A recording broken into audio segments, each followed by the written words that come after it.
आप खुद सोचिए कैबिनेट मीटिंग में इतना सारा एजेंडा रहता है, एक एक एजेंडा पर मतलब आप कितनी भी औपचारिक कितनी भी संक्षिप्त बातचीत करें तो 15 मिनट में कोई मैगी का नूडल्स है कि आप 2 मिनट में बना लीजिएगा। देखिए पलटू राम ने जो बात कही वो तो उनको कहनी नहीं चाहिए थी। कम से कम परिवारवाद पर पलटू राम जितना कम बोले उतना ही अच्छा है। परिवारवाद की यदि बात होगी तो मेरा तो मानना है कि इस हमाम में सब नंगे हैं। इन लोग को लगता है कि जब बस लालू के बेटे जब आए बेटे बेटिया तो परिवारवाद हो गया। आप समझिए बात को, पलटू राम तो पलटू राम ही है।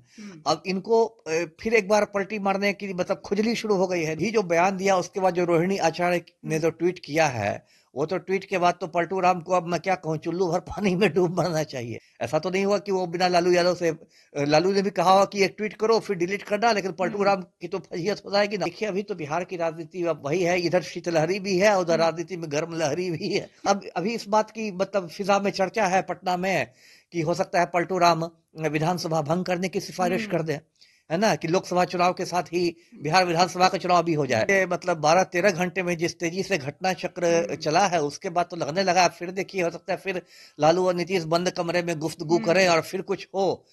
नमस्कार, आप लाइव बिहार देख रहे हैं। मैं हूं राज मोहन तिवारी। केंद्र की मोदी सरकार के तरफ से बिहार के पूर्व मुख्यमंत्री जननायक कर्पूरी ठाकुर को भारत रत्न देने की घोषणा की गई। उसके बाद जिस तरीके से बीते दिन उनकी 100वीं जयंती के मौके पर राजधानी पटना में तमाम राजनीतिक पार्टियों ने कार्यक्रम किया, उसमें नीतीश कुमार की खूब चर्चा हो रही है, क्योंकि उन्होंने मंच से ही परिवारवाद पर जमकर निशाना साधा है और कहा जा रहा है कि कहीं ना कहीं अप्रत्यक्ष तौर पर उन्होंने लालू परिवार को निशाने पर लिया है। उसके बाद लालू यादव की बेटी रोहिणी आचार्य ने 3 ट्वीट किए जिसमें उन्होंने नीतीश कुमार को खूब सुनाया। अब ऐसे में बिहार की राजनीति जो है वो पूरी तरह से गर्मा गई है।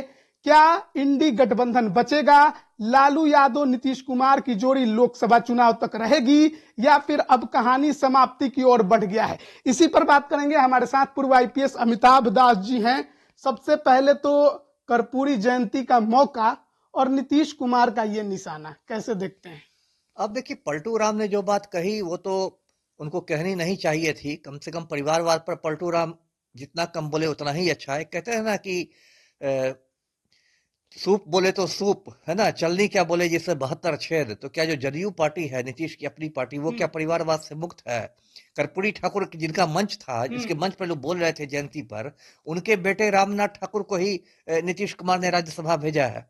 रामनाथ ठाकुर की यही ना पहचान है कि कर्पूरी ठाकुर के बेटे हैं। ऐसा तो नहीं कि अत्यंत पिछड़ी जाति में एक बिहार में रामनाथ ठाकुर अकेले ही पैदा हुए हैं। उन्होंने कहा कि तो कर्पूरी जी के जाने के बाद हमने इनको आगे बढ़ाया। ठीक है, तो क्यों आगे बढ़ाया? किसी दूसरे नाई समाज से किसी दूसरे को क्यों नहीं आगे बढ़ाया? इसलिए ना क्योंकि रामनाथ ठाकुर कर्पूरी ठाकुर के बेटे हैं, तो वो भी परिवारवाद है।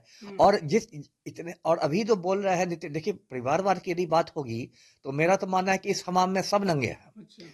लगभग सारे राजनीतिक दलों में कमोबेश परिवारवाद है ही। भाजपा वाले क्या परिवारवाद के खिलाफ बोलेंगे? जो तड़ीपार गृह मंत्री अमित शाह, उनका बेटा जैसा क्रिकेट कंट्रोल बोर्ड में बैठा हुआ है ना, और ऐसे में सैकड़ों गिना सकता हूं उदाहरण।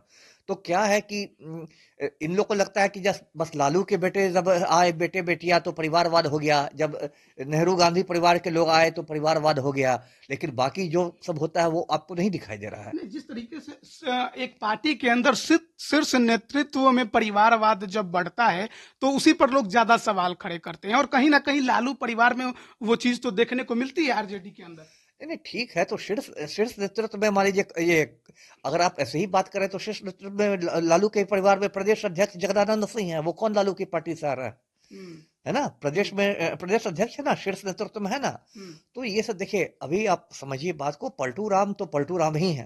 अब इनको फिर एक बार पलटी मारने की मतलब खुजली शुरू हो गई है। इनको बीच में जो खुजली शुरू होती है, आपको लगता है कि अब ये छोड़ना चाहते हैं साहब? लग रहा है जिस तरह से, जिस देखिए इनका जो मतलब सपना था कि मुझे विपक्षी गठबंधन का जो इंडिया अलायंस है उसका संयोजक बनाया जाएगा, प्रधानमंत्री का चेहरा बनाया जाएगा, फलना चीला, तो ये तो उनको मिला नहीं।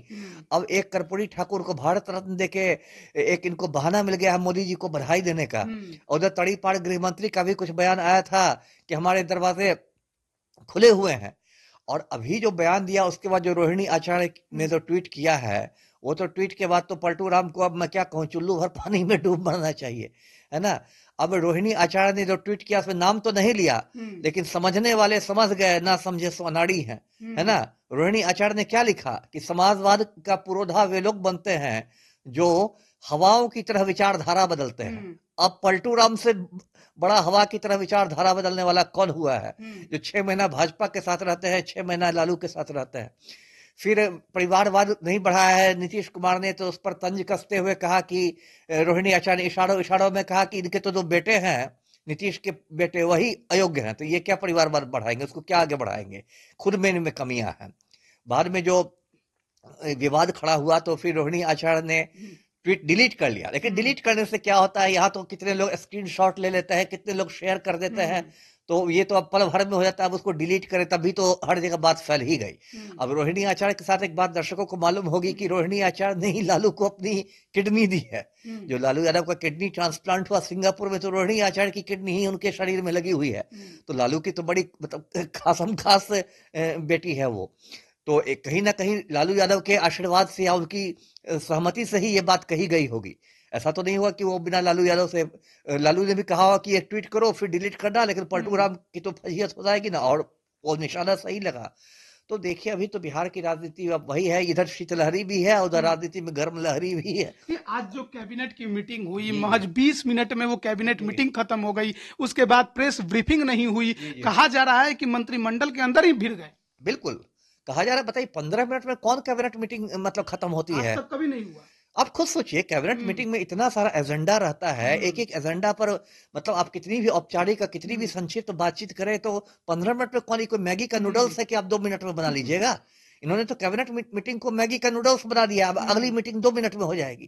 तो मजाक बना दी। मैंने कहा ना कि बिहार में सरकार नहीं चल रही, बिहार में मतलब अब ये आप कह सकते हैं कॉमेडी सर्कस चल रहा है। और अब अभी इस बात की मतलब फिजा में चर्चा है पटना में कि हो सकता है पलटू राम विधानसभा भंग करने की सिफारिश कर दे, है ना, कि लोकसभा चुनाव के साथ ही बिहार विधानसभा का चुनाव भी हो जाए और उस चुनाव में ये फिर पलटू राम भाजपा के साथ लड़े चुनाव। तो देखिए बहुत बड़ा मतलब ये बिहार में तो यही कहूंगा कि ये पूरा बिहार की संकट खड़ा हो रहा है। राजनीतिक संकट तो है, और मतलब आम आदमी के साथ कितना बड़ा मजाक है। आपको शिक्षक अभ्यर्थियों की चिंता नहीं है, आपको दरोगा अभ्यर्थियों की चिंता नहीं है, आपको सिपाही अभ्यर्थियों की चिंता नहीं है, रेलवे में इतनी कम वैकेंसी निकली इसकी चर्चा नहीं है। ये क्या पलटू राम का तमाशा देख रहे हैं लोग।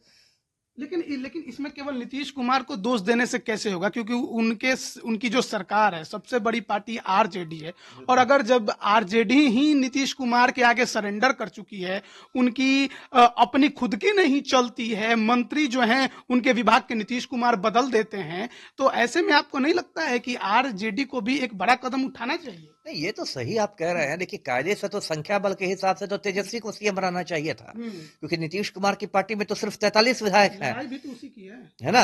संख्या बल के हिसाब से ये तो मैं तो बार बार कहता हूं कि चाचा और भतीजा में चाचा को अनुकंपा के आधार पर मुख्यमंत्री बनाया गया, भतीजा ने उन पर अनुकंपा कर दी है। देखिए लालच तो दोनों ओर से है ना, लालच तो दोनों ओर से है। वो भी इसलिए नीतीश के साथ है क्योंकि अगर नहीं रहते तो फिर तेजस्वी विपक्ष के नेता ही बन जाएंगे। तो विपक्ष में रहना किस नेता को पसंद होता है? सब तो यहाँ सत्ता की मलाई चाटने के लिए है। तो इसलिए वो तो दोनों ओर से गलती है, लेकिन उसका खामियाजा भी भुगतना पड़ रहा है।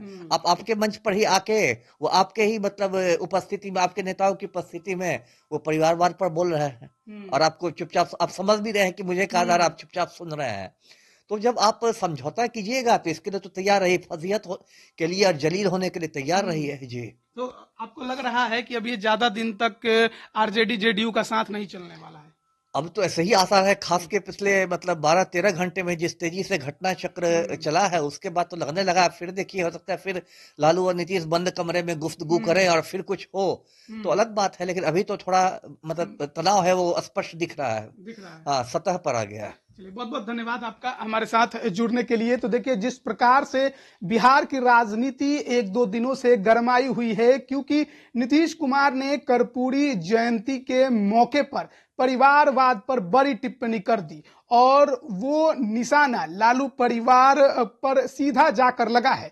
जिसके बाद अब लालू यादव की बेटी रोहिणी आचार्य ने जिस तरीके से ट्वीट किया, जिस तरीके से नीतीश कुमार को सुनाया है, उसकी चर्चा हर तरफ हो रही है, और कहा जा रहा है कि अब ये सरकार ज्यादा दिनों की नहीं है, क्योंकि इसमें आपस में ही जो सामंजस्य है वो बिल्कुल नहीं बैठ रहा है और दोनों ही एक दूसरे के खिलाफ जो है वो मैदान में उतर गए हैं। अब देखना होगा कि आखिरकार ये सरकार लोकसभा तक चलती है, विधानसभा भंग होता है, नीतीश कुमार क्या फैसला लेते हैं। बने रहिए लाइव बिहार के साथ। आप सभी का बहुत बहुत धन्यवाद। लाइव बिहार यूट्यूब पर सब्सक्राइब और फेसबुक पर लाइक जरूर करें।